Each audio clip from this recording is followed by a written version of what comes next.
My grandfather used to always tell me that if it can happen, it will happen. So anything's possible any given day.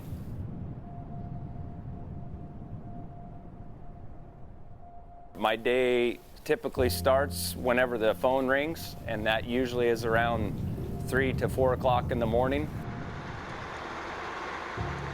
We typically start loading trucks around 3:30. Usually by then my phone's ringing, and so the day officially starts. A lot of our funding for our schools, our roads, is based off off the timber revenue with state timber sales that the mills actively purchase.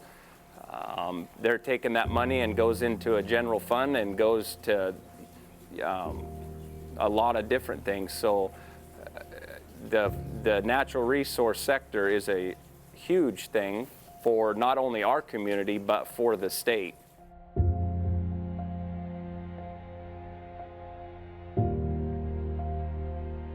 When you can log a marked out unit and come back in 10 to 20 years and see it all come back and look like it was when you started. You know, we have logged, my brothers and I have logged units that my grandfather and great-grandfather logged the last go around, and it's come full circle and done it again. So, you know, very much a renewable resource, and is done in a very professional manner.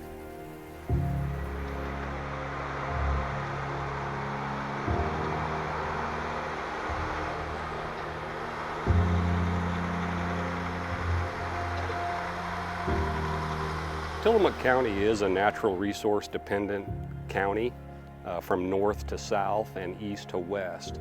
And those three primary natural resources are agriculture, fisheries, and forestry.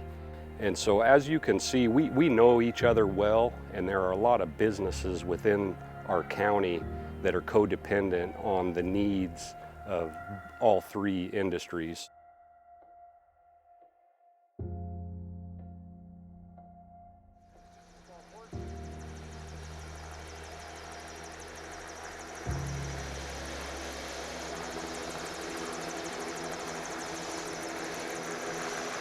You know, obviously the ground's steep here, but is it rocky? Can it support a tree? What kinds of trees to support? So I'm making all these observations and coming up with a plan. And then based off of that plan, we move forward. And so part of that plan, as you see behind us, is doing a site prep. And so all this vegetation that's come up, we're just gonna knock it back and give our little trees a chance. They pretty much need about 2 years really to get above it. And once they're going, then they're kind of off on their own.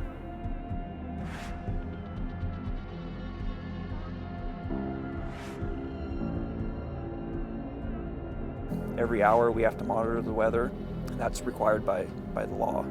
The logging administrator's already created a map. It has all the streams mapped down on it. He's documented in the harvest folder, you know, what streams are where, you know, if they're classified as a fish stream, non-fish stream. So I kind of know all the resources that are out there, and then I'll send that on a shapefile to the pilot. And so right now in his helicopter, he's got a computer screen with that shapefile. So he's got a georeference boundary, so he knows where he's at, he knows where the unit's at, he knows those stream buffers have been cut out. And so he uses that, so not only is he looking for those resources, but he's also got it on the map right there in front of him. And so every time he pulls the trigger to spray, it paints a line on that map, so he knows where he's covered already. And also that helps him when there's a sensitive resource such as water, he'll fly parallel to that and he'll paint a line adjacent to it, and then so now he knows he's got his boundary where he's safe. So that first one, he's being really careful judging. So say for a fish stream or a domestic stream, we have to be 60 feet away. And so he'll be sure he gets 60 feet away on that computer screen looking out the window. Yeah, it looks right. He'll paint that line, and so now he knows he's good, and then he can start really moving.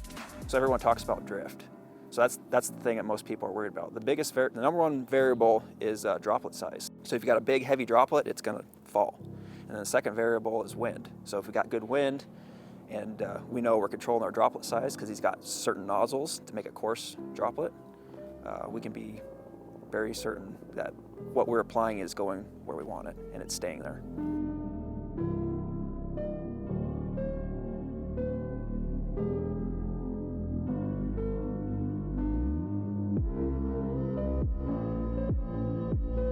For us, what we try to do is shellfish farmers, we just try to stay ahead of our orders. So we're constantly, ramping up for the weekends. We have a truck that comes down here once a week that picks up our product and we ship out. It goes down to Newport and it gets distributed up and down the coast here. So aquaculture in Tillamook County, we have two bays. We have Tillamook Bay and we have Netarts Bay. Water quality is very important to us as shellfish farmers, but it's important to everybody in this county. If the water quality actually degrades or gets worse, then we can't ship products. So we're very, very concerned about keeping our water quality in good shape. The state works with us very well. They do a lot of bacteria checking and whatnot, make sure that when we do ship our product, it's safe to eat. And so the unique thing about here in Netarts Bay is it's one of the main estuaries on the coast of Oregon that is safe year-round. We're very blessed to have that to farm in.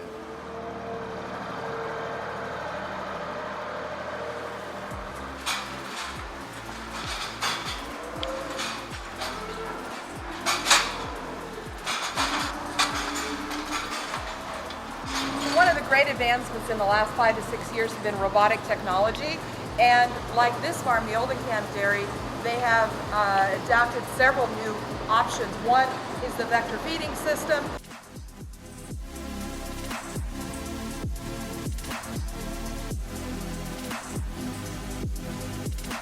Another one is the robotic milking.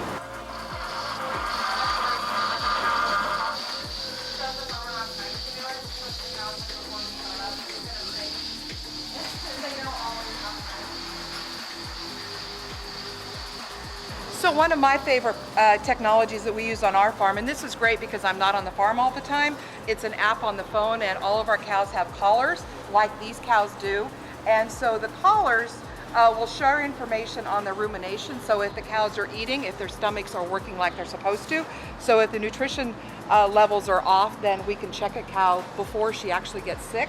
And if cows are in heat, so when they're coming into heat and they need to be bred, they move around a lot more, and so we can check to see a little bit more information on these cows. It'll show how many days in milk and then the breeding window and other information. So it's a really good tool that makes us more efficient, and we can take better care of our cows, and they in turn then take care of us.